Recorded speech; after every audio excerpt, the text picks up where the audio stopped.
Malopkin, bienvenidos a su canal. El día de hoy vamos a hablar de la importancia que tiene tener una licenciatura en docencia de lenguas.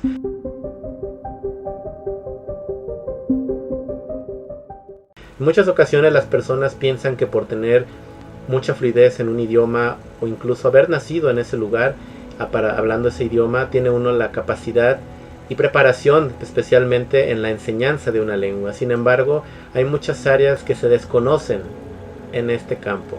Voy a mencionar 15 materias que tienen mucha importancia para mí, que fueron de gran ayuda para la preparación. Cabe aclarar que no son todas las materias que se lleva en la licenciatura, sin embargo, son las que más tienen relevancia y voy a explicarles por qué. Número 15. Composición. En la composición tenemos la experiencia con la redacción de distintos tipos de texto, ya que la lengua la llevamos a nivel textual, porque no es lo mismo escribir una palabra, una oración, que un texto completo. Pues bueno, esta materia no es solamente de un semestre, tenemos alrededor de 4 semestres de redacción, donde tenemos que trabajar distintos tipos de texto. Número 14. Fonética y fonología.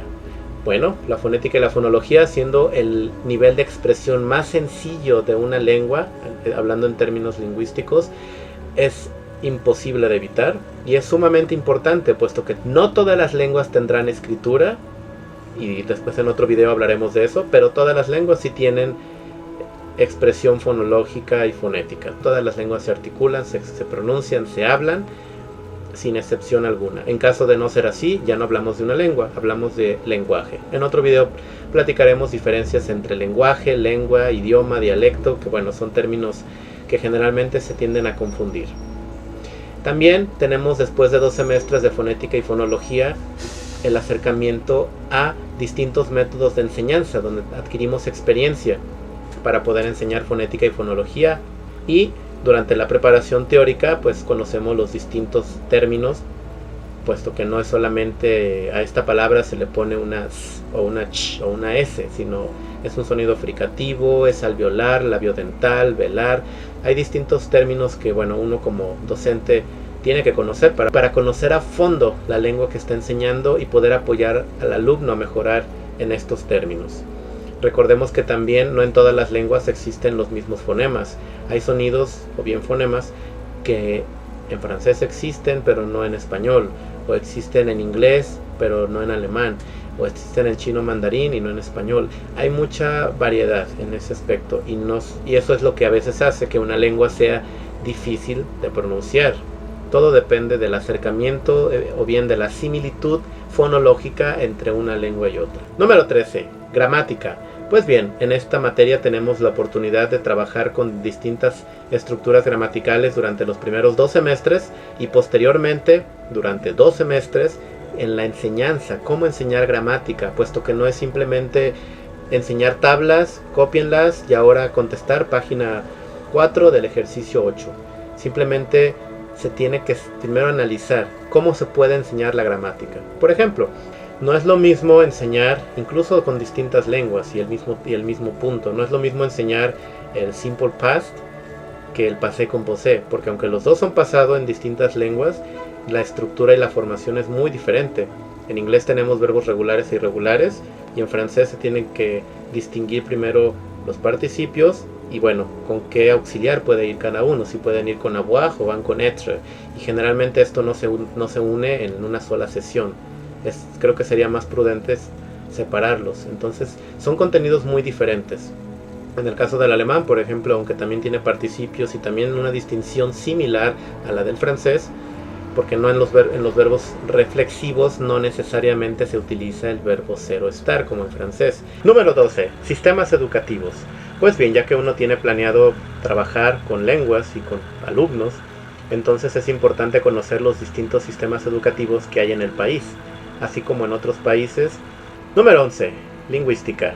Es imposible evitar la lingüística cuando se trata de lenguas, puesto que la lingüística es el área de estudio, la ciencia que se encarga de estudiar todo lo que tiene que ver con la fonética, la morfología, la semántica, la pragmática, y bueno, otras áreas que forman parte de la lingüística como la sociolingüística, psicolingüística, política lingüística, trastornos del lenguaje. En mi caso fueron 2 semestres de lingüística y fueron muy interesantes porque muchas de estas áreas o bien teorías que estos lingüísticas proponían fueron cada vez más y más significativos a través de la enseñanza de una lengua.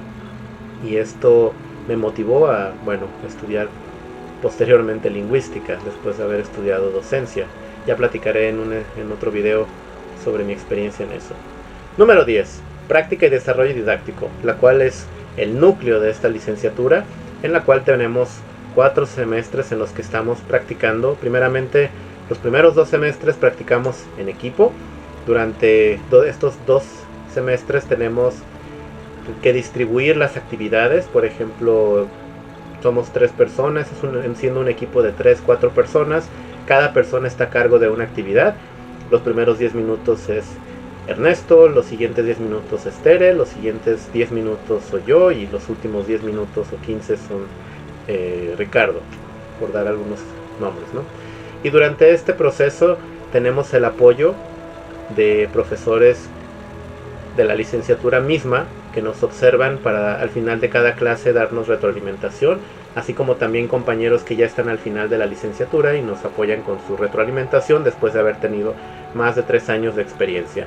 Tenemos clases reales donde los alumnos realmente están aprendiendo el idioma y tenemos que ver la manera de ser lo más creativos posibles.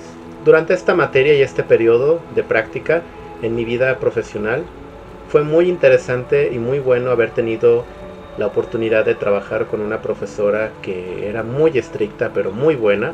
Gracias a ella tuve la oportunidad de ver más allá, ser lo más creativo posible para no dar una clase clásica y también pensar en las mejores formas de ahorrar tiempo para mi alumno o mi grupo.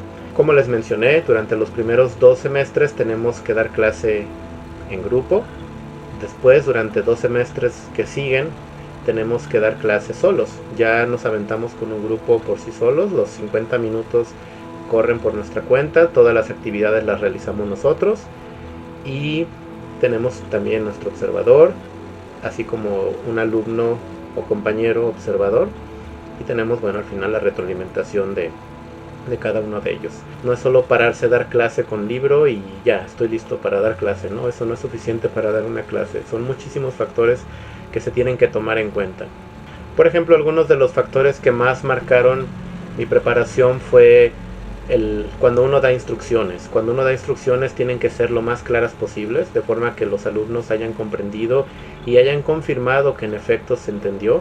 También se tiene que tomar en cuenta la proyección, qué tan fuerte uno habla frente al grupo, porque eso también tiene una fuerte, incluso los cambios, qué tipo de muletillas uno utiliza y cuáles se tienen que evitar para ser lo más objetivo posible frente al grupo. También algo que es muy difícil a veces manejar, pero con el tiempo uno se habitúa, es el tiempo. ¿Cuánto tiempo tengo para cada actividad de forma que justo a la hora que debería de terminar la clase se esté terminando y se esté cumpliendo? En ocasiones es muy importante también porque en un trabajo a veces tiene uno clase y a los 10 minutos tiene uno que estar en otra clase. Entonces tiene uno que preparar todo de forma que al final, justo acabando la clase, uno ya esté listo también con su material para poder irse a la siguiente clase. Y es importante tomar en cuenta los tiempos. No puede uno considerar que el alumno va a tener o tiene que estar obligado a tener 10 minutos adicionales solo porque no alcanzamos a ver una actividad porque decidí darles más tiempo. Tienen que valorarse varias cosas, o incluso a veces el decir, esta actividad estuvo buena, pero no, ya no me va a dar tiempo de hacer la siguiente, mejor me voy a esta, o improviso una actividad adicional que puede servirles o incluso puede pasarlo algo diferente. Después de la tercera actividad, en la cuarta tengo ya no la cuarta que se planeó no me va a servir porque el grupo reaccionó de una manera diferente. Entonces tiene uno que pensar al momento qué otra opción podría ponerse en práctica para que el grupo tenga un mejor aprovechamiento en la clase. Son cosas que uno no le dice al grupo, pero siempre constantemente uno piensa en eso. Número 9. Teorías psicopedagógicas. pues una de mis áreas más interesantes, puesto que al aprender un idioma no solamente uno tiene que lidiar con los métodos de enseñanza, sino también con las personas, porque cada persona tiene una personalidad distinta, tiene distintas habilidades e inteligencias que uno tiene que conocer. Hay alumnos que por lo general son más visuales que matemáticos, o algunos son más matemáticos que visuales, algunos son más kinestésicos y visuales. Y bueno, este tipo de factores se tienen que tomar siempre en cuenta en la enseñanza de una lengua. También se tiene que tomar en cuenta los tipos de hábitos. En ocasiones hay alumnos que ya que cometen un error por lo regular en una lengua, pero ya no es porque el alumno tenga mal nivel, a veces es porque no ha habido una corrección apropiada. Entonces hay muchos factores que se tienen que observar, se tienen que analizar. Realmente no somos psicólogos, pero sí llevamos mucha teoría psicolingüística para poder estar preparados ante problemas de lenguaje que pueden presentarse. Otro factor importante en teoría psicopedagógica son los trastornos del lenguaje. En ocasiones uno llega a tener alumnos sin saberlo que padecen o sufren de dislexia, de afasia, y uno como profesor también debería de estar preparado para identificar en qué momentos el alumno está cometiendo un error, pero no porque no tenga el nivel adecuado de esa lengua, sino por un trastorno del lenguaje que posiblemente ni el alumno conoce.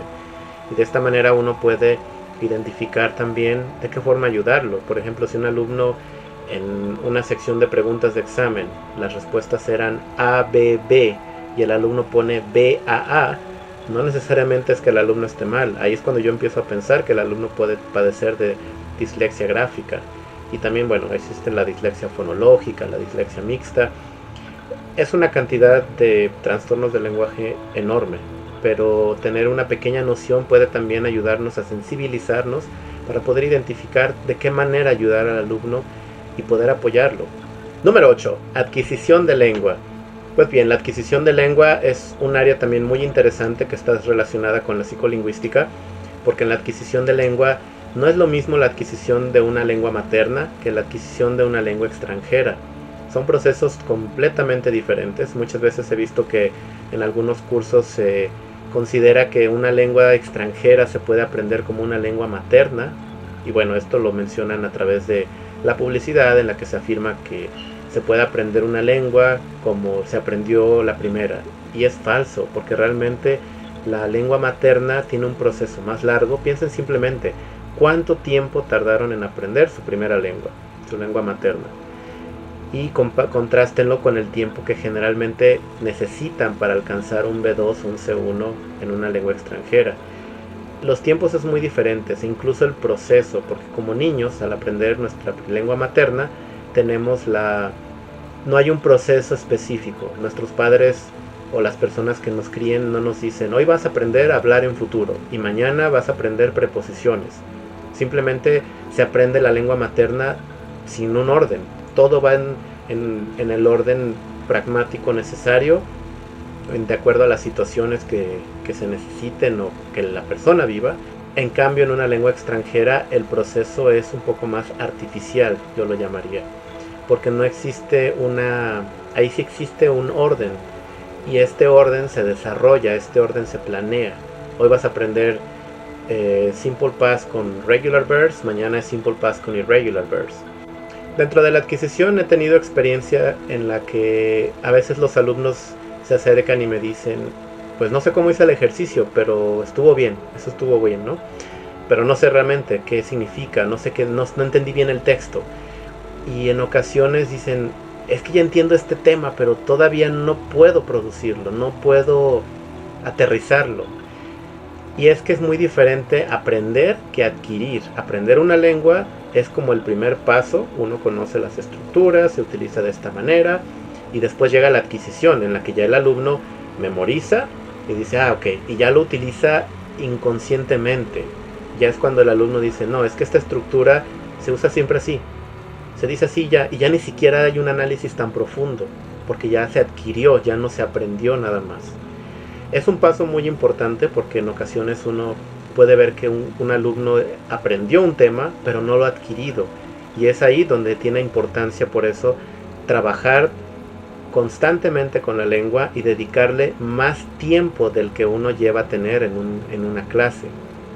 Por eso considero que la tarea es sumamente importante al aprender una lengua, porque ese tiempo adicional que se considera extra, desafortunadamente, es tiempo verdaderamente crucial que se le tiene que dedicar a ese idioma para que uno tenga esa segunda oportunidad de ya no solo aprenderlo, sino de adquirirlo y poder después utilizar el idioma de manera correcta e inconsciente, que ese es el objetivo principal cuando uno está aprendiendo un idioma, el poder expresarse sin pensar a detalle lo que uno está construyendo a nivel neuronal, que ya es un tema muy interesante, pero es algo que uno generalmente, de lo que uno no se percata tal vez al aprender un idioma, pero el cerebro realmente hace muchos procesos y tiene muchos obstáculos al aprender un idioma, por eso se le tiene que dedicar muchísimo tiempo. Yo diría que alrededor de, si es posible, 2 horas al día mínimo, sea clase o no, para que el alumno tenga suficiente inmersión en esta lengua. Número 7. Metodologías y técnicas de investigación. Pues bien, recuerdo que en tercer semestre de esta materia que tuve la oportunidad de desarrollar una investigación en relación a phrasal verbs. Generalmente los phrasal verbs en inglés, como get up, pick up, take out, take in, son difíciles de memorizar porque están fuertemente ligados con el contexto, y sin el contexto no se puede saber qué significan, ya que incluso pueden variar por dialecto. Entonces aquí tuve esa oportunidad de experimentar con un grupo en el que pude ver al final en conclusiones que es más fácil para ellos recordar los equivalentes. En ocasiones estos phrasal verbs tienen equivalentes y les es más fácil recordar los equivalentes que se parecen al español porque son galicismos, es decir, palabras del francés que se incorporaron al inglés hace tiempo, y esto ha permitido que los alumnos, o permite que los alumnos recuerden más verbos que se parezcan al español que verbos completamente germánicos, como en el caso de pick out, que puede significar seleccionar, y un equivalente podría ser to select. Sería mucho más fácil recordar to select que to pick out, porque select se parece un poco al español. Entonces ahí pude darme cuenta de estrategias que uno puede realizar como docente para poder mejorar el aprendizaje de un alumno al trabajar con phrasal verbs, que en este caso ese fue el tema. Siempre me dicen, te vas a burlar de lo que dijimos, o seguramente el fin de semana revisando nuestros ensayos te reíste, te la pasaste riéndote, y yo no, porque realmente al ver un error empiezo más bien a pensar qué originó el error, si fue interferencia de otra lengua, si fue falta de práctica en un tema en particular. Número 6. Nuevas tecnologías. Aquí tuvimos la oportunidad de tener un curso en línea. El primer día fue presencial, se presentó la profesora, muy agradable, nos explicó el curso, y las siguientes sesiones siempre fueron virtuales. Tuvimos una plataforma en la cual teníamos asignación de tareas, teníamos que entregar ahí mismo las tareas, y después comentábamos nuestra opinión sobre distintos temas para tener pequeños debates. Fue muy interesante. Al final tuvimos, ya en la última sesión fue presencial una vez más, donde pudimos expandir y comentar nuestra opinión sobre el curso. La profesora siempre estuvo al pendiente de este curso, de todo lo que escribíamos, y fue muy interesante porque me di cuenta de que hay muchas opciones. Realmente una clase presencial puede ser buena, pero no es la única opción en clase. Una clase virtual puede ser tan buena como una clase presencial, con distintos elementos, distintas ventajas. Entonces creo que esto me permitió darme una idea de qué forma expandir, y no solo limitarse a pizarrón y a aula de clases, sino también ver opciones de plataformas que se puedan utilizar para distintos ejercicios y actividades. Número 5. Modelos alternativos. En este caso pudimos desarrollar distintos software para poder implementar y mejorar nuestra enseñanza didáctica. Programas donde los alumnos tienen la oportunidad de no solo trabajar con el libro, sino trabajar con plataformas en internet, y también de incluso poder hacer exámenes en línea, lo cual es una muy buena opción. En ocasiones, lo tradicional es tener exámenes en papel, impresos, pero también así tuvimos una oportunidad grande de ver qué otras áreas, de qué otra manera se puede enseñar y no solamente de la forma tradicional. Número 4. Evaluación del lenguaje. En este caso, pues bien, generalmente uno pensaría, pues soy profesor, tengo que hacer examen, preparo 10 preguntas, 15 preguntas, preguntas abiertas y ahí están, ¿no? Y tienen su examen, tienen una hora para responderlo. Se puede, pero no es la manera más profesional de hacer las cosas. Se tiene que pensar qué tipo de examen primero vamos a hacer. Si se va a hacer un examen objetivo o subjetivo o combinado. Si llega a ser objetivo, puede ser de preguntas abiertas, puede ser con preguntas de múltiple opción. Y si son de múltiple opción, ¿cuántas opciones va a tener como respuesta a cada pregunta? Número 3. Bilingüismo. Es un área muy interesante y donde uno tiene que conocer tipos de bilingüe. Puede haber, por ejemplo, bilingües simultáneos. Bilingües simultáneos son aquellos que aprenden 2 lenguas al mismo tiempo. Llevar esta materia también ayuda mucho para poder identificar cuando un alumno comete un error, hasta qué punto realmente es un error o es realmente interferencia de otra lengua. He tenido en ocasiones alumnos que estudian francés y que tienen interferencia del inglés, no del español, que es generalmente su primera lengua, su lengua materna. He tenido también alumnos de alemán que a veces tienen interferencia del francés o del inglés, no necesariamente del español. O alumnos que estudian alemán y tienen interferencia de ruso o de francés, lo cual es bastante curioso porque sería como de esperar que la lengua materna influenciara, y en ocasiones no es la lengua materna, es la otra lengua que ya uno estudió. Número 2. Diseño y desarrollo curricular. Pues bien, en esta materia tenemos la oportunidad de analizar los enfoques y con qué objetivo y cómo se puede desarrollar un programa de lenguas. No lo mencioné en didáctica, pero en didáctica también tuvimos la oportunidad de selección de libro. Aprendemos ahí a revisar qué material, qué métodos pueden ser mejores para el aprendizaje de un grupo en particular. Y en el caso de un programa es todavía una labor mucho más compleja. Es un task mucho más difícil porque uno tiene que revisar primero métodos, después de que se selecciona el libro con el que se va a trabajar, decidir cuántos niveles se van a crear y después decidir en cuánto tiempo se tiene que cumplir cada uno de estos niveles, cuántas horas va a tener el curso. Es una cantidad de cosas muy grandes que generalmente no ve el alumno y es normal, pero es muy importante tomarlo en cuenta porque uno podría pensar que oraciones relativas, relative setze o relative pronouns se pueden enseñar en 2 horas, cuando a veces a lo mejor 2 horas no van a ser suficientes para que el alumno adquiera eso.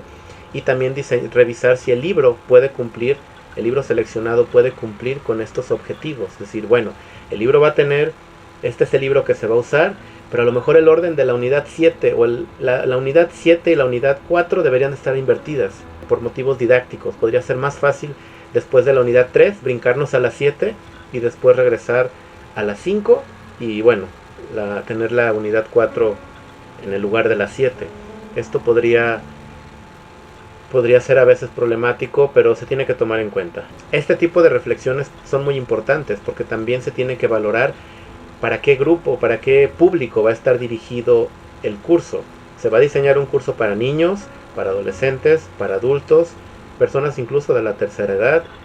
Se tiene que decidir porque no son el mismo tipo de grupos, el mismo tipo de público. Creo que esto es como cuando uno diseña una película. Tiene que decidir si la película va a ser apta para niños o para adultos y ciertos diálogos pueden entrar o no. Esto también nos da herramientas porque podemos tener la oportunidad de ser coordinadores en un programa e incluso así al estar coordinando un programa tener a veces la opción de cambiar el método, y al cambiar el método se tiene que tomar en cuenta este tipo de factores: a qué público va a ir dirigido, cuánto tiempo va a tomar el distribuir el curso o cuánto se va a tardar en cubrir el material o el contenido de este curso, y también en cuántos niveles se va a poder hacer. Entonces es muy importante tener conocimiento de un programa de lenguas. Número 1. Administración de programas. No es la más importante, pero sí es una de las tantas importantes que llevé. En esta materia, bueno, la tenemos en 2 semestres. El primer semestre puede ser administración o puede ser observación. No somos administradores, pero sí llevamos la experiencia de administrar un programa de lenguas, lo cual no es tan sencillo.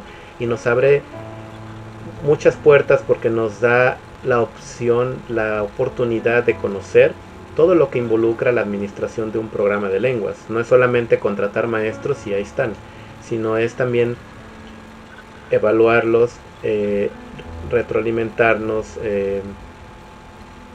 prepararlos. También nos da la apertura de ver todas las personas que están involucradas. En mi caso éramos como 15 personas a cargo del programa. Uno podría pensar que pues siendo 15 va a ser algo muy sencillo, pero realmente necesitábamos tener mucha comunicación y coordinación. Incluso cada semana teníamos juntas donde platicábamos sobre cosas que teníamos que modificar para la siguiente semana, material que hacía falta, material que estuvo bien, cosas que salieron bien, detalles, no sé, el maestro en el aula 4 no pudo abrir el aula porque la llave no la encontró, o si la llave falló, hay que cambiar la chapa, o hay que sacar un duplicado, o podrían ser desde detalles mínimos hasta importantes. Por ejemplo, en el grupo 4 hay un alumno que se fracturó, entonces está en muletas, no podemos usar ese salón porque tienen que subir escaleras, hay que ver qué grupo mover. Sí, pero en este otro grupo donde podría estar, a lo mejor, pues es un grupo más grande y no van a caber en el aula 4. O sea, son una cantidad de detalles increíbles que uno no toma en cuenta dando clase. Como maestro no se percata de esas cosas. Y en esta ocasión, esa materia nos da esa oportunidad para darnos cuenta de todo lo que uno tiene que tomar en cuenta en la administración de un programa. Tenemos también, como les mencionaba al principio, una parte es administración y la otra parte está a cargo de observaciones. La otra mitad del grupo se encarga durante un semestre de observar profesores. Y no es solamente llegar, sentarse y hacer anotaciones de lo que no nos gusta, no. Es hablar con el maestro, decirle la siguiente semana necesito observarte, nada más necesito saber en qué aula estás. Uno llega, como observador no puede estar hablando, no puede intervenir.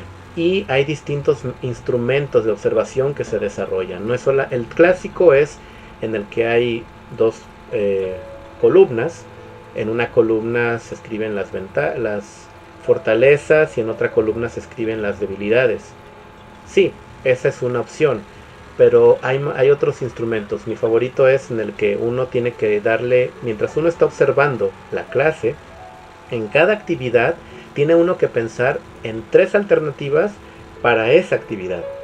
El maestro quería introducir verbos irregulares y usó esta actividad. ¿Qué otras 3 yo puedo proponer? Sin criticar la que hizo. A lo mejor la que hizo estuvo muy bien y no importa eso. Lo importante aquí es, como observador, ser más como un proveedor de ideas, para que el maestro tenga más ideas y no se limite a siempre uso esta actividad. En ocasiones me llegaban a decir, es que esta actividad siempre me funciona. Está bien, pero es importante que tengas más ideas, no solamente una, sino otras 3 en cada una. Y de esta manera uno puede tener mayor preparación. En el caso del maestro estará más preparado para dar la clase, y como observador uno también adquiere más ideas. Sí, es cierto, esto yo mismo puedo hacer en mi propia clase. Es una experiencia muy grata. Algo adicional que yo decidí hacer en lo personal fue buscar, estuve revisando durante ese semestre mucha bibliografía didáctica para decirle, por ejemplo, al maestro, la corrección de errores, la forma en que corregiste errores en la tercera actividad no estuvo tan bien, porque no sé, en el control practice a lo mejor debiste haber hecho esto o aquello, pero lo justificaba. De acuerdo a esta persona en tal año, él menciona lo siguiente sobre los errores. Y de esta manera el maestro tampoco ya lo toma como una crítica personal, sino hay fundamento que me motiva a hacer el comentario. Y de esta manera, como observador, pues el maestro ya lo toma como enriquecedor. Ah, sí, cierto, pues si esta otra persona que ya investigó y publicó este libro menciona que los errores cuando el alumno está produciendo pueden ser negativos porque después va a disminuir su producción, por dar un ejemplo vago, pues entonces este comentario lo voy a tomar en cuenta, porque en efecto creo que eso le pasó a este alumno por corregirlo tanto. O sea, ese tipo de cosas creo que fueron muy, muy apropiadas, y creo que cuando uno está a cargo de una observación tiene que haber también por eso preparación. No es solamente sentarse a observar y anotar lo que uno no haría y ya, ¿no? Pues bien, llegamos al final de nuestro episodio. Si les gustó, denle click al like y denle click en la campanita para que se reciban notificaciones constantemente de lo que se va subiendo a este canal. Dejen en sus comentarios sus opiniones. Me gustaría saber qué opinan tanto alumnos como profesores. Me gustaría conocer sus opiniones. Déjenlo en los comentarios y bueno, nos vemos en un siguiente episodio.